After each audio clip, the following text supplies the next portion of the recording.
What is up, my maniacs? I'm the Awesome Maniac, and we're continuing Zombie Month with this remake of George A. Romero's classic, Night of the Living Dead. Released on October 19th, 1990, it barely made its budget back, but has gone on to become a cult classic. It stars Patricia Tallman as Barbara and Tony Todd as Ben in his first major role. Romero penned the script, and Tom Savini directed it, and we're looking at today, so let's get into it, starting with the characters. I'm going to start this section off positively by talking about, I think, the only two good characters in this movie, and that is Ben and Barbara. Even then, Ben does all the talking until the halfway point, until something just clicks within Barbara and she becomes a badass. She isn't like that when her and her short-lived dick of a brother start the movie. I do like that she's portrayed better here than in the original. She seems very aware of her surroundings and is able to adapt to them very fast. Ben is a character who doesn't take any shit. A real go-getter, if you will. He just sees what needs to be done and just does it. Like when he first meets with Barbara and she doesn't respond well, he does everything he can to snap her out of it, including shaking her like a ball of yoo-hoo. But when he interacts with Cooper, well, there's just no saving Cooper. Cooper has got to be one of the single most stupid characters I've ever seen put in a movie, period. I don't just mean he's a stupid and bad character, I mean he's a stupid and bad character to the movie's very big fault. He exists to cause conflict with the group, and that's all he does. He has no other character traits other than looking like he's constantly going to have a stroke. At least his wife's smarter than him. The movie only has two good characters, but at least those are two very good characters. So for characters, yes, I said character 3 times, I'm going to give them a top rating. And now, onto the story. Talking about the story, I will say it can get very slow in parts, specifically the middle. Don't watch this late at night or it just might put you out. But the one thing you can count on to keep you up is all the goddamn hammering. They spend most of the movie just hammering shit against the windows, and occasionally a zombie will try to break through, and everyone just freaks out instead of helping the person hammering, specifically looking at you, Judy Rose. Everybody in this movie could have survived the damn thing. And I mean everybody. If Cooper hadn't made the absolute stupidest decisions, and if Ben had been just a little bit more patient with them, though I don't fucking blame him, they would have. But in one moment, one character was stupider than Cooper ever was. And I'm talking about fucking Tom. Who the fuck shoots a gun at a gas tank? What the fuck was he thinking?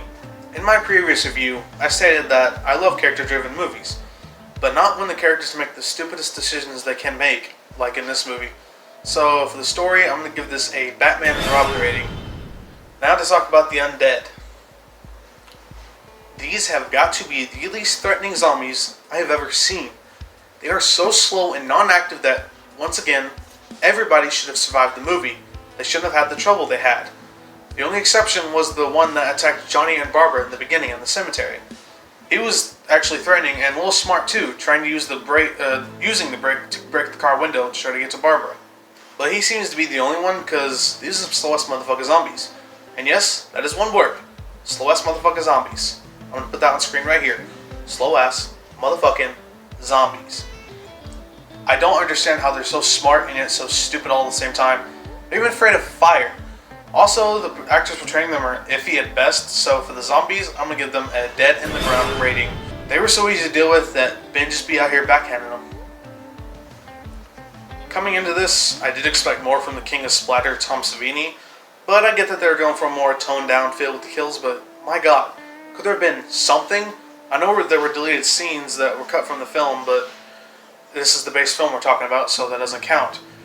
I would hope that the kills would offset the boring middle part, but I was disappointed in that regard. But there were 2 standout deaths that I fucking love, like Johnny getting his neck broken on the stone is fucking brutal. And then you have Cooper's death, which isn't entirely special unto itself, but it's so goddamn satisfying.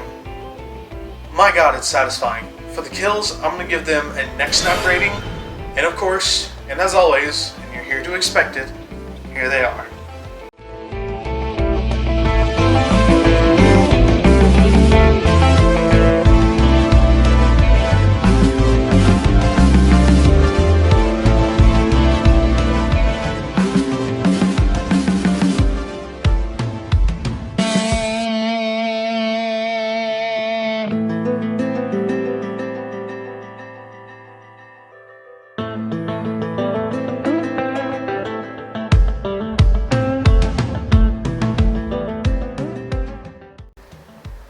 Getting into my overall thoughts, I gotta say this movie disappointed me more than I remembered it.